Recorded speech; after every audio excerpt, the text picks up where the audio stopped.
अस्सलामु अलैकुम। रमज़ान 29 या 30 दिन का होगा। ईद उल फितर कब होगी? वजारत साइंस और टेक्नोलॉजी, महकमा मौसमियात और माहिरीन फल्कियात ने बड़ी खुशखबरी सुना दी। क्या आप हालात हाजरा से आगाही हासिल करना चाहते हैं? खबर के पीछे छुपे असल हकाइक जानना चाहते हैं? तो अभी सब्सक्राइब कीजिए जिलमिल पाकिस्तान को और साथ ही घंटी के निशान पर क्लिक कर दें। आपको बताते चलें कि वजारत साइंस और टेक्नोलॉजी के अगले 5 साल कमरी कैलेंडर के मुताबिक इस बार रमज़ान का महीना 29 दिनों पर मुश्तमिल होगा और ईद यानी यकुम शव्वाल मुर्खा 10 अप्रैल बरोज़ बुध होगी।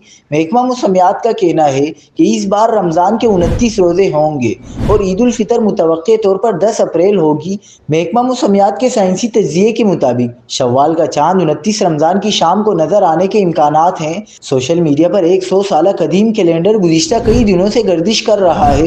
ये कैलेंडर 1981 से 2077 तक बता रहा है कि पाक व हिंद में ईद उल फितर किस दिन होगी। उस कैलेंडर के मुताबिक भी रवा माह रमज़ान 29 दिनों का होगा और ईद 10 अप्रैल 2024 को होगी। कई मीडिया इदारों का दावा है कि ये 100 साल कैलेंडर भी कभी गलत साबित नहीं हुआ है।